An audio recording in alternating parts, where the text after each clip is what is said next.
Hello friends, तो आज से अपना नया चैप्टर स्टार्ट हो रहा है। Lesson number second. First chapter के अंदर आपने डेरिवेशन करना सीखा, न्यूमेरिकल करना सीखा। सेकंड चैप्टर भी एज थ्रो ही है। फर्स्ट, सेकंड, थर्ड और फोर्थ चैप्टर, ये चारों चैप्टर एक दूसरे के साथ सीरीज के साथ जुड़े हुए हैं। फर्स्ट चैप्टर के अंदर आपने क्या सीखा? Force, electric field. ठीक है, अब यहाँ पर आप गॉस का लॉ और विद्युत फ्लक्स सीखोगे। सबसे पहले ये होता क्या है इसके बारे में जानते हैं। फ्लक्स फ्लक्स होता है काउंटिंग मतलब नंबर्स होते हैं। अब काउंटिंग किसके होते हैं? फील्ड लाइंस के।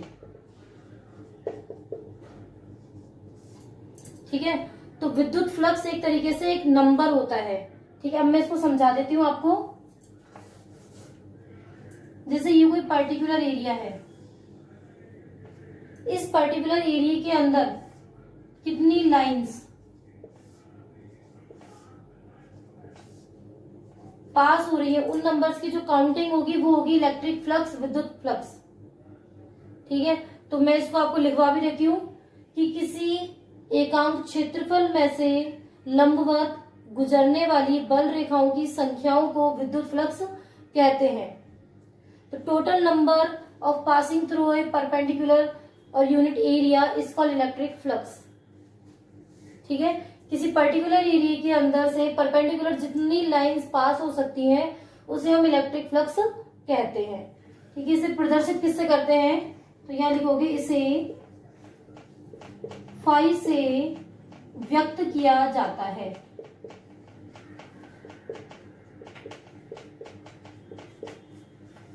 It is represented by phi. Phi is equal to होता है E इंटू ए। तो ये फाई क्या हो गया? फ्लक्स।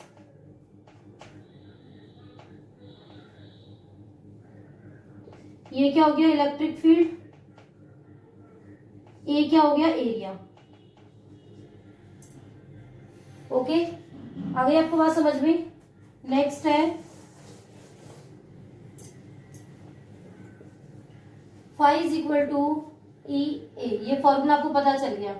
लेकिन वो जो एरिया है, यूनिट एरिया है, यदि आप ये जो एरिया है, ये पर्टिकुलर एरिया है, यदि आप इस एरिया को थोड़ा सा बड़ा लोगे तो d phi is equal to हो जाएगा E dot D A.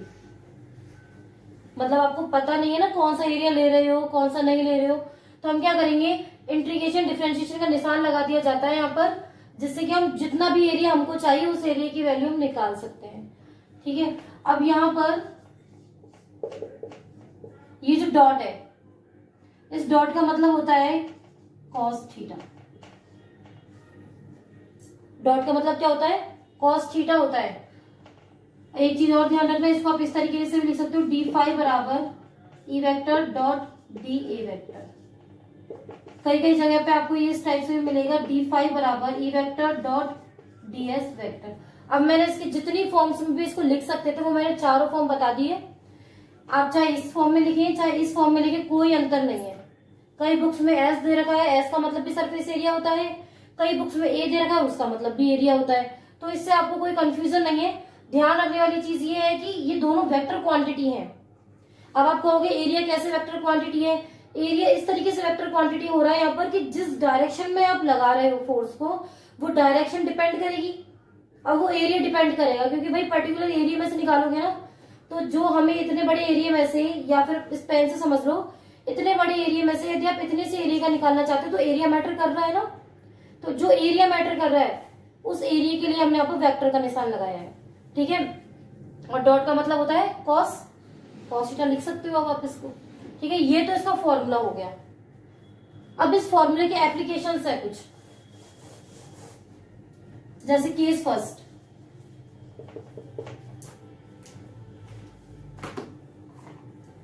Case first क्या है? If theta is equal to 0, यदि थीटा क्या हो? 0 हो। यदि थीटा 0 होगा तो cos 0 की वैल्यू क्या होती है? 1। cos 0 क्या होता है? 1। तो d phi is equal to E d s cos 0। Phi की वैल्यू क्या हो जाएगी? ई। अब मैं हटा रही हूं, ये पूरे एरिया के लिए ले रही हूं, तो यहाँ फाई आ जाएगा, ई यहाँ आ जाएगा एस cos 0 की वैल्यू क्या होती है 1, तो फाई इज इक्वल टू हो गया ई एस। अब ध्यान रखना ये है कि केस फर्स्ट में जो आपने थीटा बराबर 0 लिया है, इसकी वजह से जो फाई है ये तो मैक्सिमम होगा। कैसा होगा maximum. Second, phi maximum positive होगा, धनात्मक होगा। कैसा होगा धनात्मक होगा। सी पॉइंट ये आउटवर्ड होगा, मतलब निर्गत।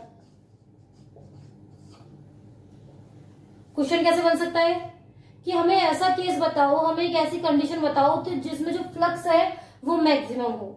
तो आप कहोगे when theta is equal to 0, when theta is equal to 0 then we get the value of phi maximum is positive। सीधा सा आंसर है। तो इसके लिए आपको ये एप्लीकेशन याद रखना जरूरी है। तो फाई इज इक्वल टू 0 के लिए मैंने बात कर ली, जितने भी केस, जितने भी पोजीशन इसकी बन सकती थी वो मैं आपको सिखा चुकी हूँ। ठीक है, क्योंकि एक एक नंबर के जो क्वेश्चन होते हैं, वन वर्ड क्वेश्चन होते हैं, ऐसा नहीं वो कोई स्पेशल बनते हैं, वो इन्हीं में से बनते हैं, बस हमको ध्यान नहीं रहता उन चीजों का। ठीक है, अब हम केस सेकंड की बात करते हैं।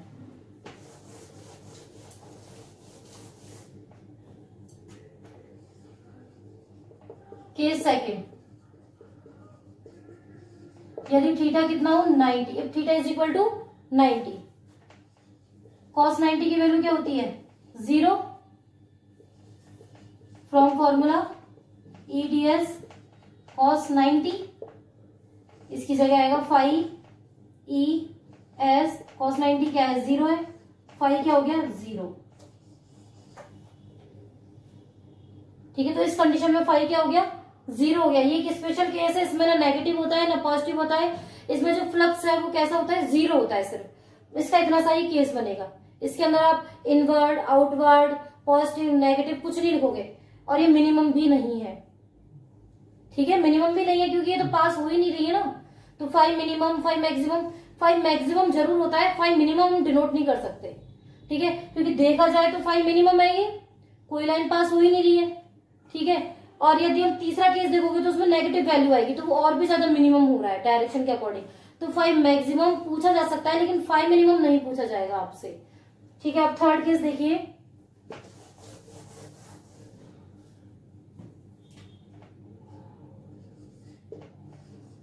If theta is equal to 180, cos 180 is equal to -1। ठीक है, फॉर्मूला क्या है डी फाई बराबर E d s cos 180, phi is equal to E s -1, phi is equal to क्या हो गया माइनस ई एस। ठीक है, अब आया ना यहाँ पे माइनस, यही मैंने कहा था आपको कि माइनस आएगा। तो ये जो है इसके अंदर जो फाई है वो कैसा हो गया मिनिमम हो गया। सेकंड, फाई मिनिमम कैसा हो गया नेगेटिव होगा। थर्ड, ये जो फाई मिनिमम है ये कैसा है आउटवर्ड, ये सॉरी इनवर्ड है, प्रवेशित। अब काफी स्टूडेंट्स होंगे जो इसको नहीं समझ पा रहे होंगे, तो पहले तो आपका सबसे पहले काम होगा इतना टॉपिक पढ़ने के बाद आपको मुझे कमेंट करके बताना है कि आपको इस टॉपिक में क्या प्रॉब्लम आई। ठीक है, अगर कोई प्रॉब्लम है तो मैं आपकी टीचर हूं, मैं तो यहाँ सिर्फ पढ़ाने ही आई हूं आपको, तो आप मुझे उस प्रॉब्लम को बताओगे कि मुझे इस टॉपिक में यहाँ प्रॉब्लम आ रही है।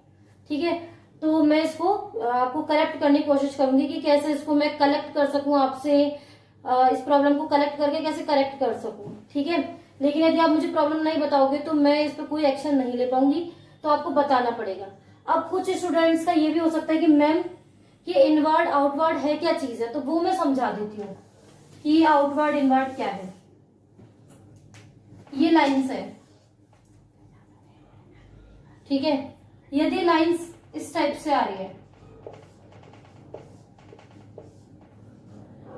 तो इनको माना जाता है आउटर साइड, बाहर निकल रही है, आउटर साइड निर्गत। ठीक है, तो इसमें तो मैक्सिमम वाला केस लगेगा। यदि ये फील्ड लाइंस है और ये इस टाइप से हो रही है तो ये इनवर्ड है, ये नीचे जा रही है, तो यहाँ पर ये हो जाएगा मिनिमम। ओके स्टूडेंट्स, अब मैं आपको नेक्स्ट टॉपिक बताती हूँ, ज्यादा प्रॉब्लम नहीं है अभी इसमें। अब हम नया टॉपिक पढ़ लेते हैं, सतत आवेश वितरण।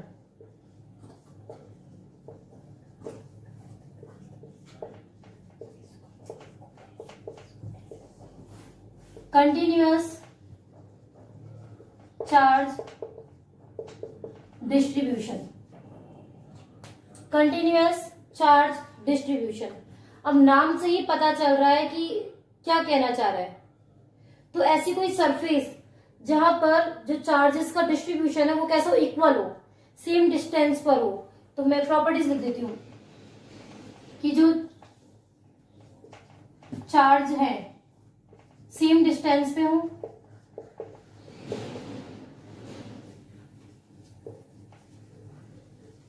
इक्वली डिस्ट्रीब्यूटेड हो। चार्ज कैसे हो, समान दूरी पर हो, इक्वली डिस्ट्रीब्यूटेड हो, समान रूप से वितरित हो। तो इसको हम कहेंगे कंटिन्यूअस चार्ज डिस्ट्रीब्यूशन। ठीक है, अब इसके 3 पार्ट है, तीनों पार्ट पहले समझ लो। लीनियर चार्ज डिस्ट्रीब्यूशन, रैखिक आवेश वितरण, लीनियर चार्ज डिस्ट्रीब्यूशन। सेकंड है सरफेस चार्ज डिस्ट्रीब्यूशन, क्षेत्रीय आवेश वितरण। थर्ड है वॉल्यूम चार्ज डिस्ट्रीब्यूशन, आयतन आवेश वितरण। उतारो इसको।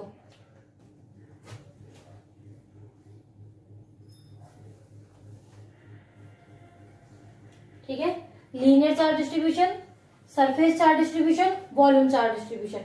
तो पहले मैं इसको एक एक ब्रीफली आपको समझा रही हूँ, फिर इनको तीनों को समझ करके आपको याद करवा दूंगी। इस वीडियो के लास्ट तक ये आपको याद हो जाएगा।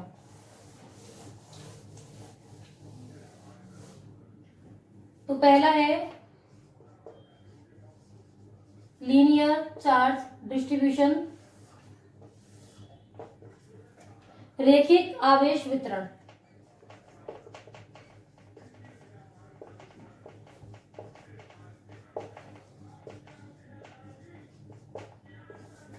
तो ध्यान रहे कि ये डायग्राम है, देखिए यदि ये कोई लाइन है, लीनियर चार्ज डिस्ट्रीब्यूशन मतलब कि किसी रेखा में, तो ये कोई लाइन है, यहां पर ये चार्ज डिस्ट्रीब्यूट हो रहे हैं, तो ये हो गया रैखिक आवेश वितरण, लीनियर चार्ज डिस्ट्रीब्यूशन, किसी एक लाइन के ऊपर चार्ज डिस्ट्रीब्यूशन होना।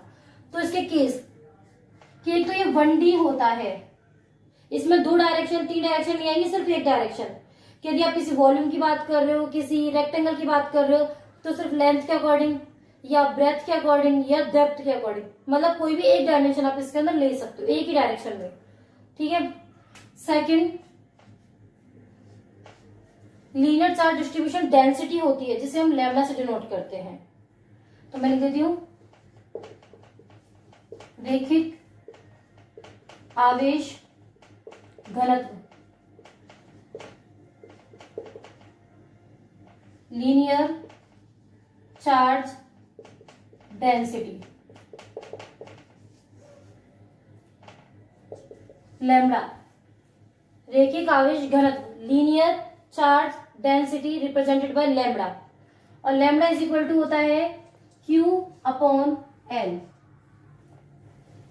Q upon L। अब मैं इसकी डेफिनेशन बता देती हूं आपको। Charge per unit length, charge per unit length is called linear charge density, charge per unit length is called linear charge density. एकांक लंबाई पर आवेश वितरण को एकांक लंबाई पर आवेश वितरण को रेखिक आवेश घनत्व कहते हैं। तो ये हो गया आपका, समझा दिया। अब नेक्स्ट है कि इसकी यूनिट बनाते हैं अपन। नेक्स्ट क्या होगी? यूनिट। यूनिट क्या होगी? चार्ज की क्या होती है? कूलाम। लेंथ की क्या होती है? मीटर। तो कूलाम पर मीटर, ये क्या होगी इसकी यूनिट। अब हम बनाते हैं इसकी डायमेंशन। डायमेंशन चार्ज की क्या होती है? AT। लेंथ की क्या होती है? L। तो हो गई ATL-1। बहुत सिंपल है, आ गया समझ में। मैंने अभी आपको विद्युत फ्लक्स, इलेक्ट्रिक फ्लक्स की डायमेंशन नहीं बताई है, तो थोड़ा सा बड़ा टॉपिक है, तो मैं इस टॉपिक के एंड में बताऊंगी इसको आपको कैसे डायमेंशन बनानी है आपको, ठीक है। तो ये हो गया आपका पूरा लीनियर चार्ज डिस्ट्रीब्यूशन। इसको ध्यान से कर लो, ये आएगा तभी सेकंड और थर्ड टॉपिक आ जाएगा। बहुत सिंपल है, ठीक है। अब सेकंड,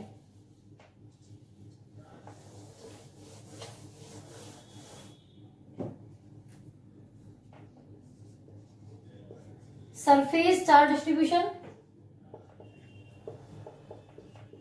क्षेत्रीय या सतह आवेश वितरण, ठीक है। अब इसके लिए सुनो कि ये कोई एरिया है पर्टिकुलर, इसके अंदर चार्ज है।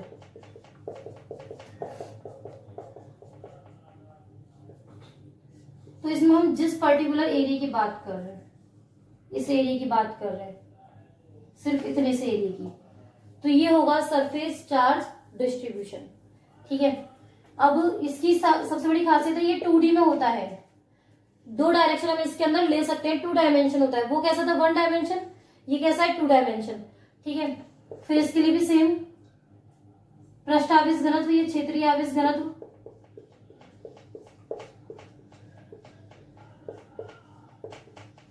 आवेश घनत्व,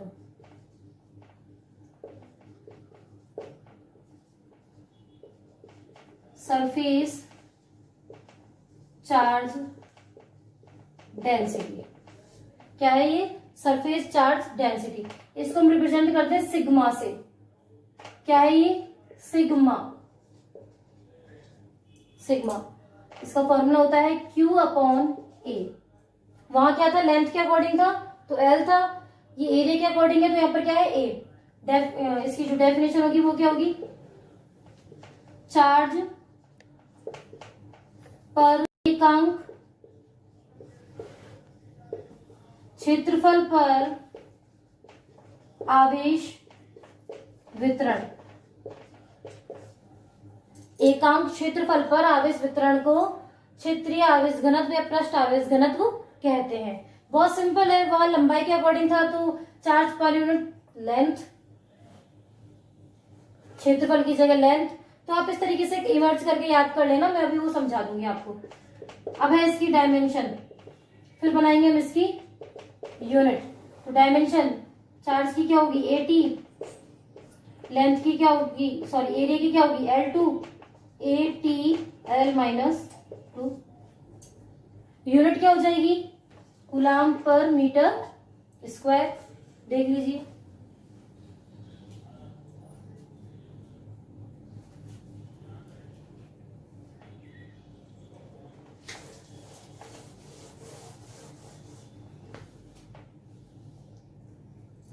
थर्ड है वॉल्यूम,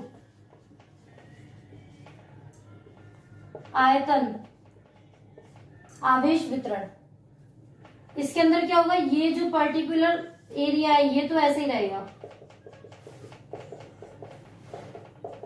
लेकिन इसके अंदर एक शेप बनेगी ऐसे क्यूब की या क्यूबॉइड की। ये जो होगा ये होगा वॉल्यूम। वॉल्यूम के लिए तो लेंथ, ब्रेथ और हाइट तीनों चीज चाहिए ना, तो ये होता है वॉल्यूम 3D के लिए। ये कैसा होगा? 3D होगा। अब यदि मैं बात करूं आयतन आवेश घनत्व, वॉल्यूम चार्ज डेंसिटी की, तो इसको हम रिप्रेजेंट करते हैं रो से, रो। और ये होता है Q/V, वॉल्यूम, वहां L, फिर A और फिर V। कितना इजी है याद करना, ठीक है। इसकी डेफिनेशन बना दो आप, खुद खुद बना सकते हो डेफिनेशन तो आराम से। एकांक आयतन पर आवेश घनत्व को, एकांक आयतन पर आवेश घनत्व, एकांक आयतन पर आवेश घनत्व को वॉल्यूम चार्ज डेंसिटी कहते हैं। इंग्लिश में क्या बनाओगे आप? Charge per unit volume, charge per unit volume is called volume charge density. Okay, बहुत सिंपल है ये। फिर मैं इसकी डायमेंशन यदि बनाना चाहूं, डायमेंशन क्या बनेगी? चार्ज की AT, वॉल्यूम की L3। काफी स्टूडेंट्स तो साथ में वर्क कर रहे होंगे। आप कोशिश क्या करोगे, एक बार वीडियो आपने देख ली, दोबारा जब इस वीडियो को देखो तो आप खुद अपनी कॉपी पे लिखने की कोशिश क्या करो। उससे क्या होगा, आपकी प्रैक्टिस बनेगी। क्लास तो कहीं भागी जा नहीं रही है, ज्यादा से ज्यादा क्या होगा, गलत ही होगा, लेकिन आप कम से कम कोशिश तो करोगे।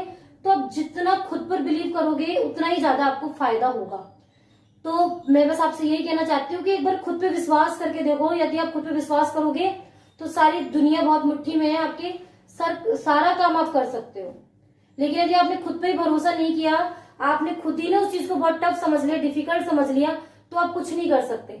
अब जब एक बार आप काम कर, हाँ, तो बस मेरा कहना यही है कि आप एक बार अपने आप पे बिलीव करो।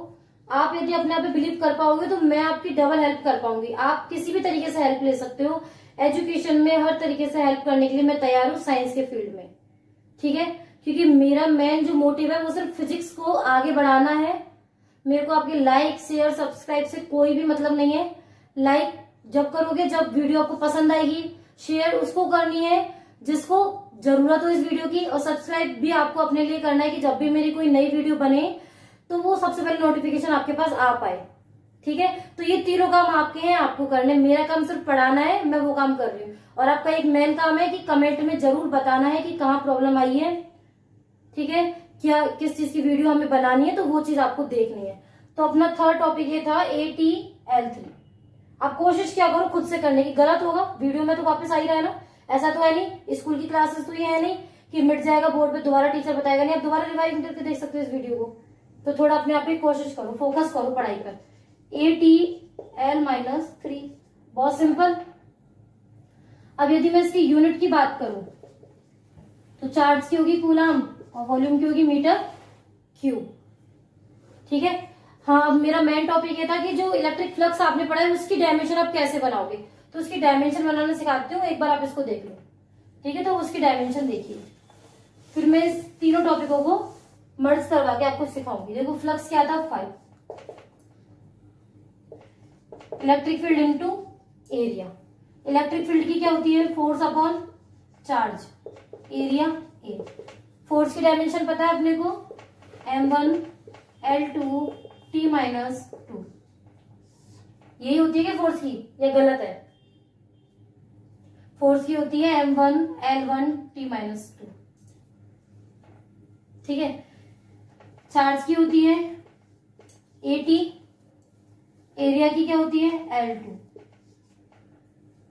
अब बनाओ इसे डायमेंशन M1। L कितने हैं? 1 इधर है, 2 इधर, L3। T कितने हो गए? 2, ये ऊपर गया -3, A-1। बहुत इंपॉर्टेंट है, डायरेक्ट आपसे डायमेंशन पूछी जाती है इलेक्ट्रिक फ्लक्स की, बहुत ज्यादा इंपॉर्टेंट है, इसलिए ये मैंने आपको स्पेशल तरीके से समझाया है। ठीक है, अब अपना जो मेन काम है वो अपन करते हैं। Linear charge distribution, surface charge distribution, volume charge distribution, तीनों एक बार में समझने अपने को। ठीक है, लैम्डा से डिनोट किया जाता है, इसे सिग्मा से और इसे रो से। ये क्या होता है? Per unit length,